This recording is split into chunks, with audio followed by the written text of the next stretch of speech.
бір талаптарың пайда болған жоқ па? Жақында бір пікіріңді өзгерткен сияқты болған едің. Бір көргеннен шешім шығару дұрыс емес екен, кішкене уақыт беру керек екен дегендей, иә? Я соны түсіндім. Негізі бір көзқарастан шешімді қабылдап тастау дұрыс емес екен. Кішкене адам танып біліп, одан кейін толығымен шешімді дұрыстап қабылдау негізі. Соны түсіндім. Соған қарағанда шымылдық ашылғаннан кейін жүрегім ештеңені сезбеді деп қайтармайтын сияқтысың.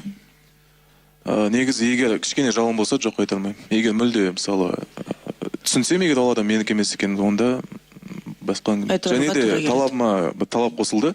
Ата-анам қосып кеткен. Менің әйелім ата-анама сәлем салу керек. Және де үйде 5 жыл орамал тағу керек. Түсінікті. Жақсы. Жұмыс істеу де керек бірақ, е? Жоқ, жұмыс жайында өз шешімі. Істесе істейді, істемесе істемейді. Түсінікті. Ендеше орамал тағуға дайын ба, жоқ па, сәлем сала ма, көңілдерің жараса ма, жоқ па, оның барлығын қазір байқап көрейік. Қошеметпен ортаға үміткер шақырам.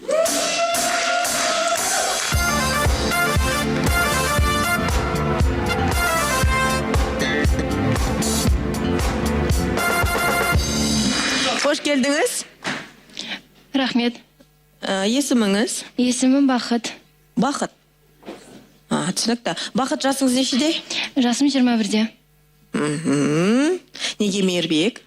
Мейірбек өзінің салмақтылығымен ұнады десе болады. Жақсы, ал салмақты жігіт. Сұрақтарыңды қойып баста? Бақыт, қош келдіңіз. Өзіңіз жайлы қысқаша айтып кетсеңіз. Туылған жеріңіз, жасыңыз, оқыған жеріңіз? Өзім жалпы Өзбекстанда туылғам. Алматыда 20 жыл болды тұрып жатқаныма.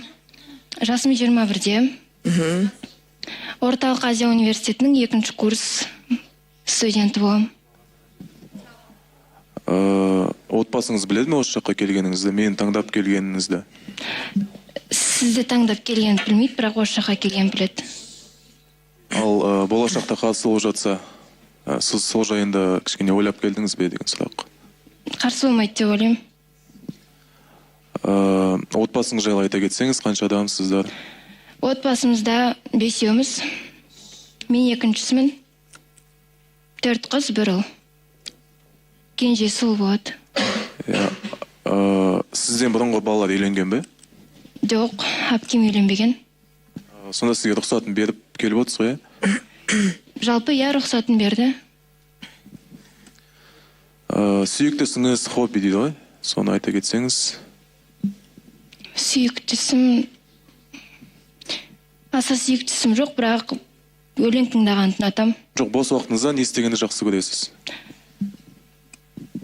Бос уақытында серуен деген жақсы көрем. Руыңыз қандай? Алаша, кіші жүз. Негізі мен анам да Алаша. 21 жасыңызға дейін басыңыздан ғашықтық сезімі өтті ме? Өтті. Мектеп кезінде болған ол. 2 жылдай жүрдік. Қалауымды көріп жүргеніңізге қанша уақыт болды? 4 айдай болып қалды. Бүкіл менің талаптарымды білесіз ғой, Сіздің талаптарыңыздың бәрін біле бермеймін. Керемет.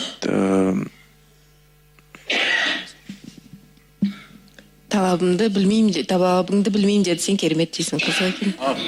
Білен деп естіп қалдым. Білмейсіз ба? Білмейткем. Мен толығымен білет деп естіп қалдым. Менің талабымды айта кетсем, сәлем салу керек ата-анама, 5 жыл орамал тағып жүру керек. Үйде жұмыс жасаса өз шешімі. Сол енді басқа талап. Негізі мен талабымды айтып, бұл талапқа сай келмей қалса, кішкене, мысалы, ақылды инабатты ибалы деп айтсам, ол сондай қыз келеді, бірақ жүрек діретпейді, сондықтан мен талабыма өзім қарама қайшы келемді, сондықтан олай кереметте талап айтпай қояйын. Тамақ жасай аласыз ба? Жасай алам. Ең үздік жасайтын тағамыңыз?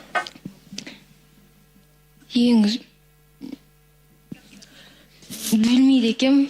Негізі барлық тамақ жақсы жасаймын. Қыз бен ұлдың арасында достыққа сенесіз бе? Сенем. Ал ұл достарыңыз бар ма, көп пе? Ұл достарым бар университетте. Қандай жанрда кітап оқығанды ұнатасыз, кино деген сияқты? Кітаптан фантастика шығар, романтикамен. Ал кино? Кинодан фантастиканың бәрінен ұнайды. Қызғаншақсыз ба? Өте қызғаншақпын. Өте қызғаншақпын дейді. Ал болашақта мысалы менің қыз достарым болса, оған қалай қарайсыз? Білмеймін, қарсы болмайтын шығар. Егер мен сізге мысалы менің досымда бір жағдай болып қалды, соның халін біліп қайтайын десем. Түсінбедім. Менің мысалы қыз досымның бір жағдай болып қалады, басына туып қалады. Сол кезде мен жағдайын біліп қайтайын десем, оған көз қарасыңыз қандай?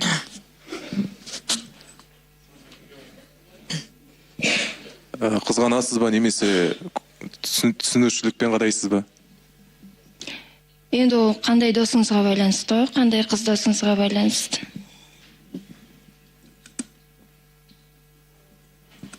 Болды ма, таусылды ма сұрақтарың?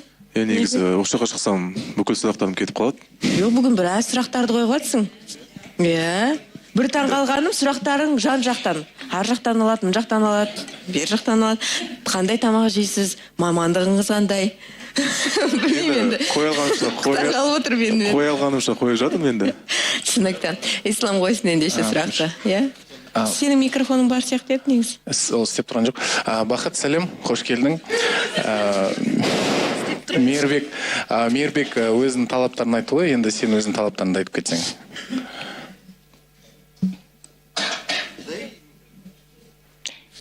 Менің талаптарым ең бастысы ол сабырлық. Былай бәрін ақылмен шешетін, даже кішкентай жағдай болып қалса, оны ұрысқа айналдырып кетпейтін, шешімін тез таба білетін жігіттер ұнайды. Ақжарқын, қош келдіңіз. Ер баланың киім стиліне қаншалықты көңіл аударасыз, және де киімнің маркасына қарайсыз ба? Жалпы киім стильге көңіл аударам, классикаға.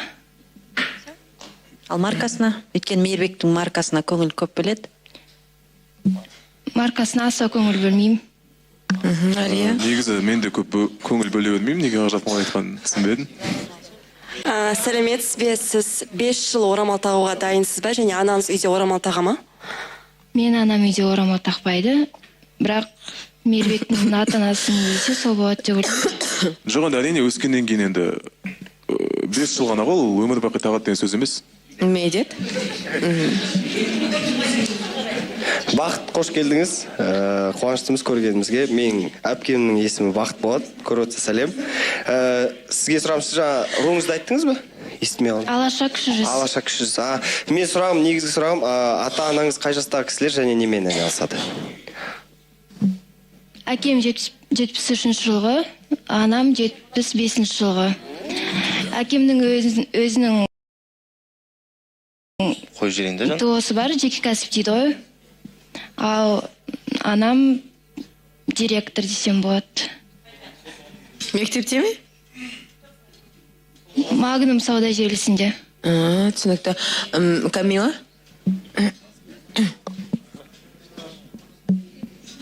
Саламатсыз ба, Бақыт? Мен сізге сұрағым, қаншалықты ер адамның бойының ұзындығына қарайсыз? Мен де болса болады. Ал сіздің бойыңыз қанша? Мен бойым 1,65-67. Сізден 10 сантиметр ұзын екенмін енді. Дина? Бақыт, қош келдіңіз. Сізге сұрағым, алдында эфирлерде Мейірбек айтып қалып еді, балалар үйінен бала асырап алғым келеді деп. Соған қалай қарайсыз? Дайынсыз ба? Дайынмын, қарсы емеспін. Ал егер бір емес бірнеше бала асырап аламыз десемші? Қарсы емеспін. Мен өзім кішкентай кезімнен армандайтын балалар үйінен бала асырап алам деп болашақта. Альмира?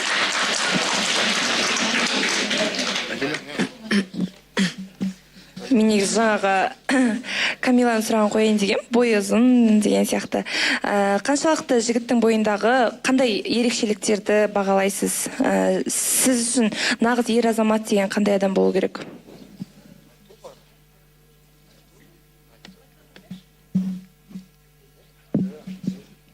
Иә, жауап бересіз бе? Салмақты болу керек деп ойлаймын. Салмақтылықты бағалайсыз. Түсінікті, Альбина? Мейірбектен сұрағым келіп отыр. Мейірбек, сен үйде қара жұмыс істей аласың ба? Мысалы, лампочка ауыстыру, немесе көлігің тоқтап қалды бір жерде, сондай істей аласың ба, сондай жерлерді? Негізі сұрағың орынды, Альбина. Көбісі ойлайды мен сондай ақ қол дейма, ақ саусақ түк істей алмайды. Негізі оның барлығын істеп өскен баламын. Сондықтан істей аламын. Үйде істеген ең ауыр жұмысың қандай болды? Үйде істеген негізі мен ағаш отырғызған жақсы көремін. Сол енді бау-бақшаның жұмысымен айналысқан ұнайды өзіме. Назым?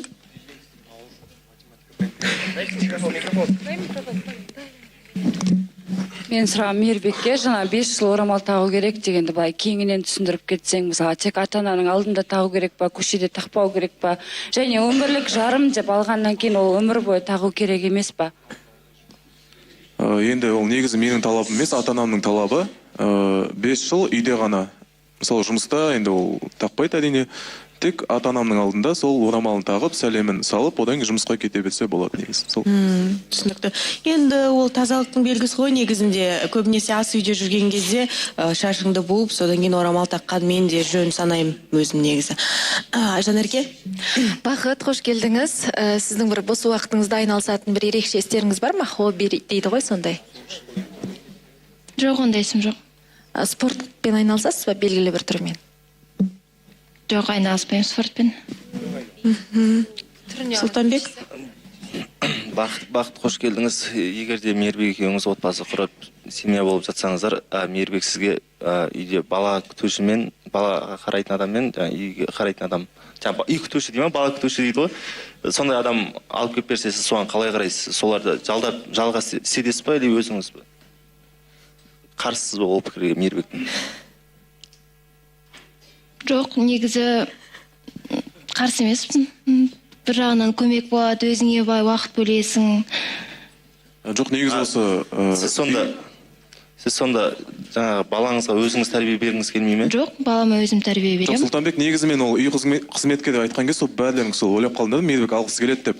Мен айтайын дегенім, бала күтушісі емес, баласына анасы қарайды. Жай ғана болашақта бір жұмысқа кіріп жатса, егер үлгермей жатса, үй жинау деген сияқты, ол бала күтушісін мен алмаймын. Сондықтан кішкене айыра біліңіздер. Бала күтушін алмайсың. Неге? Ол да бір үлкен көмек қой? Ата-анаммен тұрамын, өйткені мен анам бар үйде, әкем бар. Ол кісілер жұмыс істейме ме? Әкем жұмыс істейді, мама жұмыс енді былай өзінің күнтізбесі бойынша қалған уақытында. Демек, осы уақыты бар, е? Негізі анам айтты, ешқандай күтуші керек емес, өзім қарайын деп. Түсінікті. Жақсы. Бақыт, енді Мейірбекпен ара қатынастарыңыз жақсы болса, бірақ анасымен көңілдеріңіз жараспаса, сіз не істейсіз? Күресесіз бе, жоқ әлде тағдыр солай деп кетіп қаласыз ба?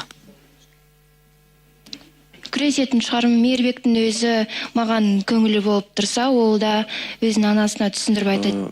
Негізі маған анам айтады да, егер сен әйеліме ұрысып қалса, мен әрқашанда әйелдің тарапында боламын.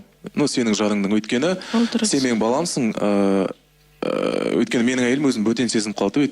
Анам кішкентай кезімде айтады, сен жарыңмен ұрысып қалса, мен әрқашанда жарыңның тарапында боламын деп. Сондықтан солай, ол мәселе болады деп ойламаймын. Әрқашанда не болса да мен кінәлі, енді кінәлі емес, жауапкершілік менде болады әрқашан. Түсінікті. Тағы сұрақтарыңыз бар ма? Жоқ әлде шымылдықты ашатын кез келді ме? Мейірбек. Ашайық, иә?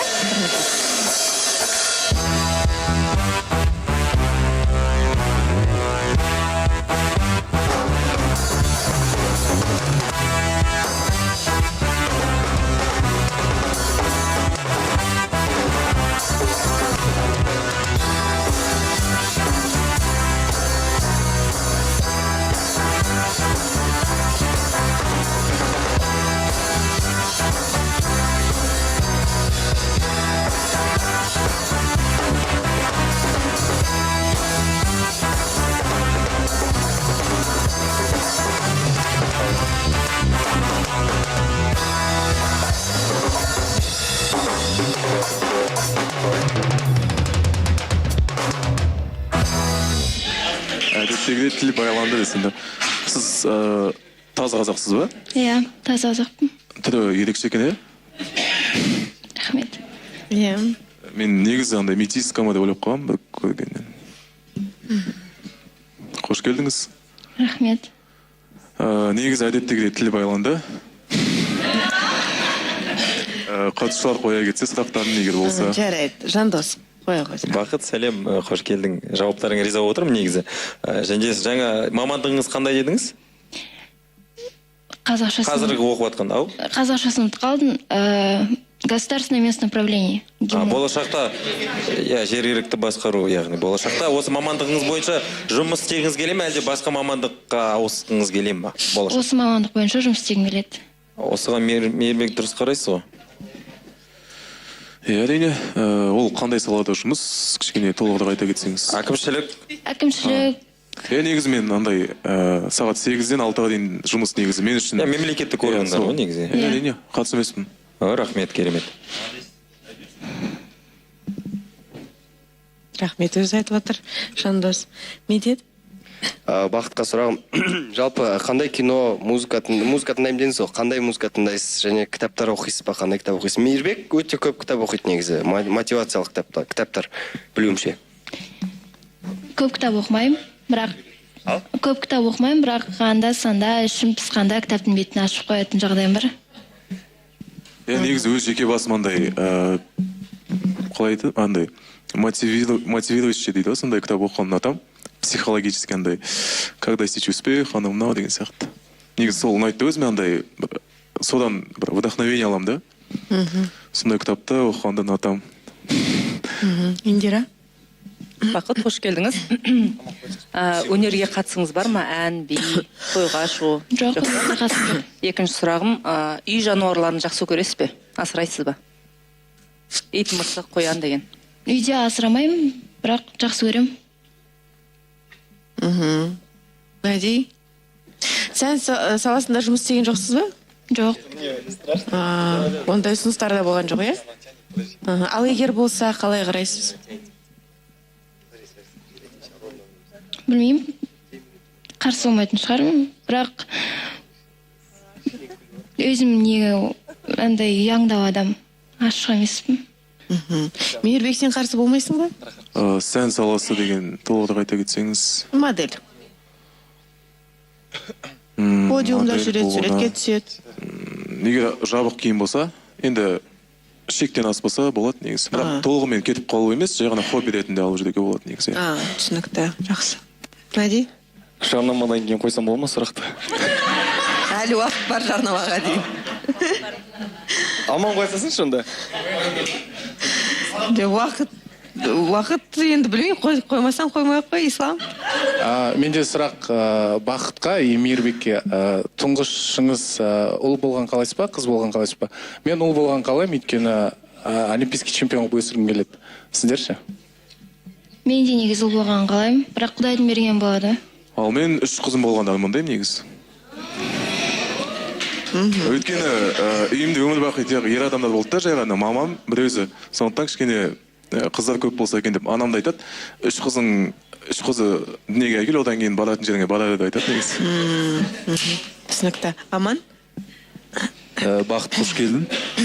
Саған сұрағым, қазіргі қоғамда үйленуге дайын жігіттер көп па, немесе тұрмысқа шығуға дайын қыздар көп па? Сенің ойынша, жеке пікір. Тұрмысқа шығуға дайын қыздар көп. Не себепті? Неге? Неге дейсіз ба? Аман енді ол қыз қайдан біледі? Социалдық зерттеу жүргізіп жүрген жоқ қой? Қоғамда қарап жүрсегенді байқағаны не байқадың мысалы? Мәди, өзің қоясың ба бір дұрыс сұрақты? Алыңыздар. 9 саны Ақжарқынның қолында. Мейірбек, сұрақты өзің қоясың ба? Қоя салайын. Бақытқа сұрағым, ең үлкен арманыңыз қандай? Мүмкін парашюттан секіру, мүмкін басқа бір елге бару деген сияқты. Ондай арманым жоқ. Мысалы, Парижге барыңыз келмей ме? үлкен арман деп айта алмаймын, бірақ арман. Және де өзіңіздің 3 жақсы және 3 жаман қасиеттеріңізді айта кетсеңіз. Жаман қасиетім қызғаншақпын. Қырсықпын. Дұрыс айтады.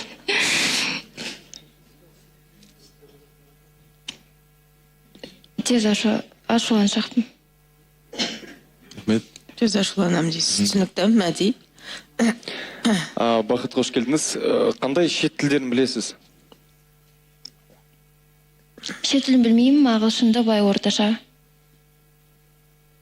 Ал Алматы қаласында өзіңіз тұрасыз ба немесе сыртында ма? Ата-анамен. Жоқ, Алматы қаласында, иә. Ислам? 3-4. Сыйватыр. Істемейді дедің ғой? Істеп кет. Бақыт, сіз негізі Мейірбектің қасында жүрге қорықпайсыз ба? Өйткені маған былай көрінеді, ертең бір қалада екеуің кетіп барасыңдар, біреулер келіп, бауырым, қызың әдемі екен десе, бір Мейірбек жауап бере алмайтын сияқты көрінеді маған. Неге? Білмеймін, солай көрінеді, сөйлегендері бүйтіп. Жоқ, Ислам енді сен сияқты мақтанып, мен күшті екенмін деп көрсетудің қажеті не? Мейірбек жауап бере алмаса, өзім жауап берем.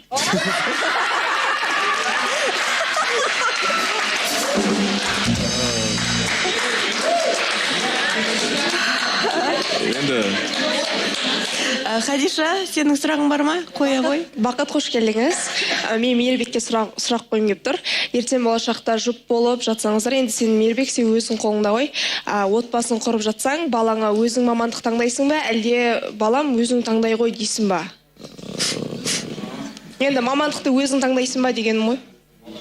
Енді маған ата-анам әрқашанда өз-өзіме таңдауды берген, және де балама да өз таңдасын, енді ол өз таңдау болады.